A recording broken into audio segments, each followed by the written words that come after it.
بام پیاویش نەخوێنەوار بوو کەچی بابم 20 بەقەدەم پیاو بوو زانی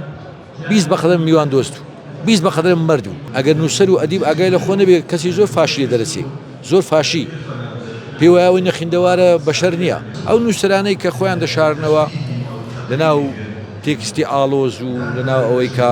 نابێ خەڵک لە ئێمە بگا و ئێمە لە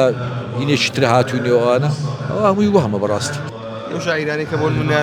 تێکستێکە نووسەیە بە خوێندنەوەی خوێنەر لەوانەیە باش لێی تێ نەگات خۆی گەێنێتە شوێنێکی تر بۆ قسەیەکە هەیە لەسەر ئەم بابەتە خۆی هەر شتێک کە من بێڵێم و تۆ تێنەگەی خەتای منە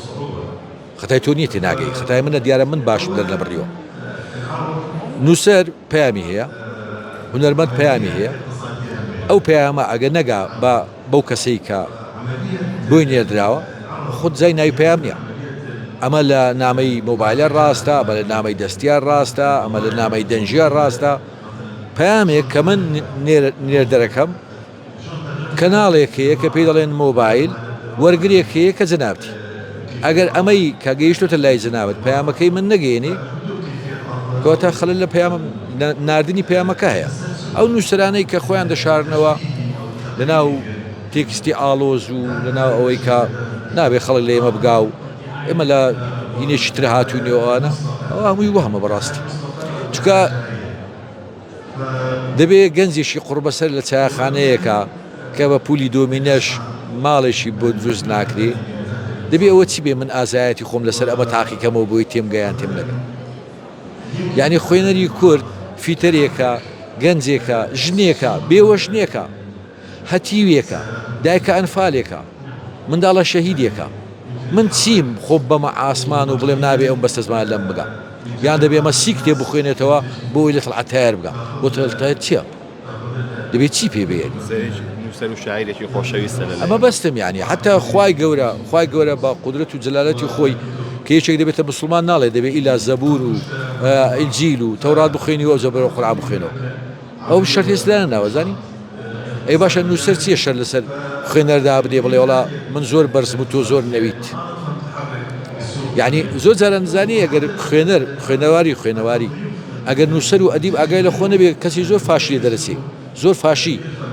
پێی وایە ئەوەی نەخیندەوارە بەشەر نییە یانەوەی عاقڵ نییە بەشەر نییە کاکەوان نییە زۆر جارە خوێندەواریش مهم نییە زانی یعنی زۆر عەقڵیش مهم نییە یعنی ئەگەر عەقڵ مهم بێ ئەوانەی داونیان هەیە ئەو منداڵیان داونیان هەیە چیان لێ بکەی بیان کوژین فڕیان دەین دەریان کەین لە کۆمەڵگەیە لەبەرەوەی پێم وایە عەقڵی نییە چۆن عەقڵی نییە ئەگەر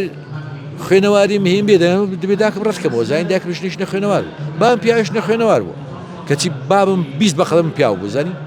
20 بەقەدەم میوان دۆست و 20 بەقەدەم مرد و 20 بەقەدەم من بێ درۆتر و بێ کلاواتر و بێ نازانتر بووە لە هەموو شتێکە بام لەم باشتر بووە پیاویش نەخوێنەواریشە خوێنەواری زۆر جارە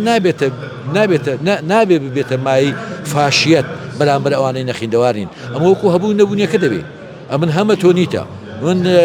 جیکلاسم هەیە تۆ سیارەت نییە من خوێنەوارم تۆ نیتە من شەهادەم هەیە تۆ نیتە ئەمەش وەکو این لێ دەزانی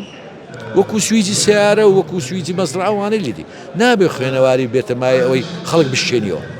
یان خەڵک نابوودکەی یان خەڵک بە کەمتر بزانی خوێنەواری دەبێ وا لێ بکە خۆت پێ نەخوێنەوارت و نەزانتر بێ لە نەزانتری کەس چونکە دائیمە لە ڕێگای خوێندنەوە تۆ حەجم و سایزی نەزانینی خۆت دەزانی وایە